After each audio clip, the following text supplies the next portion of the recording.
ایک وقت ہوتا تھا کہ خبریں آتی تھی ہماری جو بولتے تھے تو اس کو انٹرنیشنل ہیڈ لائنز ملا کرتی تھی. تمہارے خلاف اگر سپریم کورٹ مسلمانوں کو کہہ دے گا کہ بکرے نہیں کاٹو بقرعید پہ تو تم لوگ چپ ہو جاؤ گے. تم لوگ تو پتھر بازی لے کے شروع ہو جاؤ گے.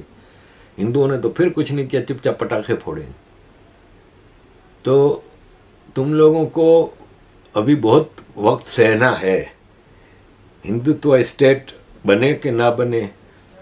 مودی کا انڈیا تبدیل ہو رہا ہے. کیا کہ پاکستان کا وزیر اعظم, ظاہری بات ہے ہم کہتے ہیں جی ایک نیوکلیئر پاورڈ کنٹری ہے, لیکن کہیں بھی انٹرنیشنل میڈیا نے اس کو لفٹ نہیں کرائی, اس خبر کو یا وزیر اعظم کی سٹیٹمنٹ کو. تک ہماری جڑوں میں ہے کہ ہم وہی آج بھی وہی جہادی فسادی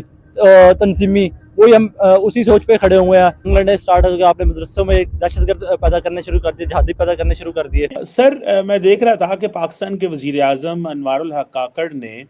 کل ایک اسلام آباد کے اندر ایک مارگلا ڈائلاگ ہوا ہے جس میں انڈیا کے حوالے سے انہوں نے بات کی ہے جی کہ ریلیجس فریڈم انڈیا کی جو ہے وہ کمپرومائز ہو رہی ہے, اور بیسیکلی ایک سمجھے کہ انہوں نے ایک ڈاسیر جاری کر دی ہے. وہ اس میں جی کہ انڈیا کے اندر مائنورٹیز کے ساتھ برا سلوک ہو رہا ہے جب سے نریندر مودی پاور میں ہے. برسب اس کے مختلف پہلو ہیں. ایک تو یہ ہے کہ پاکستان کا وزیر اعظم, ظاہری بات ہے ہم کہتے ہیں جی ایک نیوکلیئر پاورڈ کنٹری ہے, لیکن کہیں بھی انٹرنیشنل میڈیا نے اس کو لفٹ نہیں کرائی, اس خبر کو یا وزیر اعظم کی سٹیٹمنٹ کو. دوسرا, اس میں ایک وقت ہوتا تھا کہ خبریں آتی تھی ہماری جو بولتے تھے تو اس کو انٹرنیشنل ہیڈ لائنز ملا کرتی تھی. ایک تو یہ نہیں ہے. دوسرا, ہمارے اپنے کتنے کچھ اسٹرانگ کریڈینشیلز ہیں کہ ہم یہ بات کر سکتے ہیں, اور اس کی ایک تو امپیکٹ کوئی نہیں ہے, ہماری بات سنتے کوئی نہیں ہے. ڈاکٹر جے شنکر لنڈن میں بیٹھ کے انٹرنیشنل سسٹم کے اوپر بات کر رہا ہے, وہ اوباما بائیڈن کے اوپر بات کر رہا ہے, وہ انڈیا کے اوپر بات کر رہا ہے, بنگلہ دیش کے اوپر, پوری دنیا کی پالیٹکس پہ بات کر رہا ہے, اور ہم انڈیا پہ جو بلیم گیم کر رہے ہیں. لیکن اور بظاہر بات ہے اس میں بہت ساری کچھ چیزیں سچائی بھی ہے, جس پہ یورپین یونین نے ایک ڈاسیر جاری کیا تھا, بہت سارے جو چرچ جلے تھے. لیکن ہماری کریڈیبلٹی جو ہے وہ ایٹ سٹیک ہے کہ ہماری بات کو کوئی وزن ہی نہیں دیتا. ریسنٹلی ایک بات پتہ چلی تھی کہ جو یو این کے اندر انڈین ڈیلیگیشن ہے, انہوں نے یہ کہا ہے کہ ہم پاکستان کی کسی بات کا جواب ہی نہیں دیں گے, وہ جتنے مرضی الزام دیں, کیونکہ جتنے ہم جواب دیتے ہیں تو بھلے ان کا الزام ہائی لائٹ ہو نہ ہو, لیکن ہمارے جواب کی وجہ سے وہ ہائی لائٹ ہو جاتا ہے. What do you make of that برسا؟ دیکھیں جی, یہ بڑا سمپل سا ایشو ہے. پاکستان اس وقت جو رول پلے کر رہا ہے جس حوالے سے کاکڑ صاحب کی قیادت میں, یہ این جی او ٹائپ رول ہے. یہ بنیادی طور پہ این جی اوز کا رول ہوتا ہے, اور انٹرنیشنل جو ہیومن رائٹس کے حلقے ہیں یا خود یونائٹڈ نیشن کے اندر جو میکانزم ہے اس طرح کے ایشوز کو ایڈریس کرنے کا, اس کو عموماً اس طرح کے ایشوز جو ہے نا وہ ہیومن رائٹس آرگنائزیشنز کرتی ہیں, اور وہ بھی کئی قسم کی ہیومن رائٹس آرگنائزیشن ہیں, 100 قسم کی. اس میں سے 99 ایسی ہوں گی جو یہ کرتی رہیں گی, اسٹیٹمنٹ بھی دے دیں گی, وہ بھی دوسیے فائل ٹائپ چیزیں بنا کے داخل کرا دیں گے, لیکن کوئی ان کی بات کو جو ہے وہ کنسیڈر نہیں کرے گا. ممکن ہے 1% کچھ ایسی ہوں گی جو جن کی کوئی کریڈیبلٹی ہے, کوئی انڈیپینڈنٹ سٹینڈنگ ہے, کوئی ان کی جو ہے وہ امپارشلٹی انچیلنجیبل ہے, تو اس پہ کوئی خبر پریس میں آ جاتی ہے. اب ایک ملک جو ہے وہ خود اتر کے تو انجیاٹک پالیٹکس پہ آ جائے اور وہ رول پلے کرنے کی کوشش کرے جو این جی اوز کرتی ہیں, تو اس کو پھر خبر کی جو ہے توقع بھی نہیں رکھنی چاہیے. اب یہ ہے کہ یہ جو لوگ یونائٹڈ نیشن کا میکانزم سمجھتے ہیں, یہ دوستی یہ کیا ہے, آپ اس کو یہ ایک فائل ہے جس میں ساری ڈیٹیل ہے انڈیا نے کیا کیا یا وہاں کیا واقعات ہوئے, اس کو کمپائل کر کے آپ ہیومن رائٹس کمیشن میں ڈال دیں گے, وہاں پہ اس پہ بحث ہوگی, اس کے حق میں باتیں ہوں گی, اس کی مخالفت میں ہوں گی, کوئی فیکٹ فائنڈنگ مشن اپوائنٹ ہو سکتا ہے, یا وہاں پہ ڈیپینڈ کرتا ہے ماحول کیسا ہے, انڈیا کے ساتھ کتنے لوگ ہیں, پاکستان کے ساتھ کتنے ہیں, تو ان کی وجہ سے وہ ڈسمس ہو کے ختم بھی ہو سکتا ہے. ماضی میں ایسے کہیں آپ کو یاد ہوگا کہ دوسیے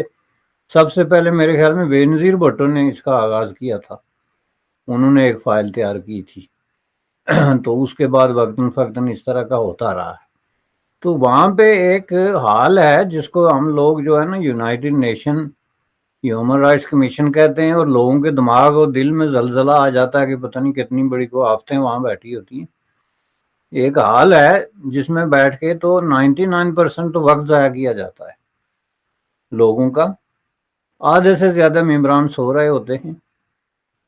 اس طرح کے ایشوز پہ جو لوگ سٹیٹمنٹ پڑھتے ہیں وہ صرف پڑھ سکتے ہیں, بول نہیں سکتے, آرلی وہ پڑھ سکتے ہیں, اور وہ سٹیٹمنٹ جو ہے 2 منٹ سے زیادہ آپ ٹائم نہیں لے سکتے. 2 منٹ آپ وہ آدمی اس سٹیٹمنٹ کو پڑھے گا, اور اس میں سے لوگ آ رہے ہیں جا رہے ہیں, کسی کا دھیان ہے کسی کا نہیں ہے. یعنی وہ ایک ایسا چیز ہے کہ جس پہ صرف این جی اوز کے لیے چلیں ٹھیک ہے, چونکہ ان کا ایک فل ٹائم جاب ہے, تو کہیں نہ کہیں کچھ نہ کچھ تو کرنا ہوتا ہے نا. اس کی جو اصل میں آپ بیسک ریزن دیکھیں گے تو جب 1980s میں پاکستان اور انڈیا ایک ہی سطح پہ تھے, برابر تھے. 80s میں ہمارے ادھر ضیاء الحق صاحب آ گیا, اسلامائزیشن کا پروسیس شروع ہو گیا, افغانستان جہاد سٹارٹ ہو گیا, آپ ادھر جنگ لڑنے سٹارٹ ہو گیا, آپ نے مدرسوں میں ایک دہشت گرد پیدا کرنے شروع کر دیے, جہادی پیدا کرنے شروع کر دیے. آپ نے ایک دوسرے ملک میں جا کے اس کی جنگ کو اپنی جنگ بنا کے اپنے بچوں کو بھی مروایا, اور بلا وجہ کی ساری دشمنی بھی لی ان کے ساتھ. وہاں اسی دور پہ اگر آپ انڈیا کو کمپیئر کر کے انڈیا کو دیکھیں تو انڈیا کیا کر رہا تھا, انڈیا بیرون ملک جا کے وہاں سے جو ان کی مین یونیورسٹیز تھی انہیں ادھر بلا رہا تھا کہ آپ ہمارے پاس آئے, ہمیں ایک برانچ دیں اپنی. آئی آئی ٹی آپ نے دیکھا وہاں آج دنیا کے نامور, آپ دنیا کی جو مرضی کمپنی اٹھا کے دیکھیے اس کا جو سی ای او وہ انڈین نژاد نکلے گا. تو یہ ایک جو سب سے ہماری بیسک ریزن رہ گئی ابھی تک ہماری جڑوں میں ہے کہ ہم وہی آج بھی وہی جہادی فسادی تنظیمی وہی ہم اسی سوچ پہ کھڑے ہوئے ہیں. آپ ایک اور چیز نوٹ کرے گا کہ ہمارے ادھر تنظیم پہ پابندی لگ گئی, لیکن جماعت اسلامی پہ وہ جمعیت پہ نہیں کسی نے پابندی لگائی. انہوں نے باقی ساری تنظیموں تو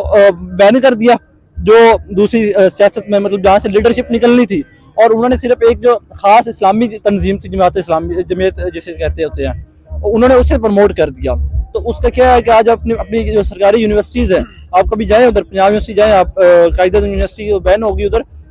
اس کے ساتھ انٹرنیشنل اسلامک یونیورسٹی ہے, آپ جائیں ادھر آپ دیکھیں گے کہ وہاں پہ اپنا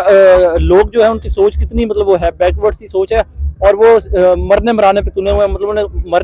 مرنے اور مارنے کے علاوہ کوئی کام ہی نہیں ہے کہ عورت کو مطلب لانڈی بنا کے. آپ بیسیکلی آج بھی ہمیں جو اسلام کی ٹیچنگ دیتے ہیں نا, عورت کو اس لیول پہ سمجھتے ہی نہیں ہے. فائنل اسٹیٹمنٹ میں بھی پاکستان کی کوئی اوقات نہیں تھی. پاکستان او آئی سی کے اجلاس میں بالکل بھی بے حیثیت نظر آیا, حالانکہ پاکستان کلیمز کہ ہم اسلام کا قلعہ ہیں, ہم اسلام کی اونلی ایٹمک پاور ہیں. ریسنٹلی ایک بات پتہ چلی تھی کہ جو یو این کے اندر انڈین ڈیلیگیشن ہے, انہوں نے یہ کہا ہے کہ ہم پاکستان کی کسی بات کا جواب ہی نہیں دیں گے, وہ جتنے مرضی الزام دیں, کیونکہ جتنے ہم جواب دیتے ہیں تو بھلے ان کا الزام ہائی لائٹ ہو نہ ہو, لیکن ہمارے جواب کی وجہ سے وہ ہائی لائٹ ہو جاتا ہے.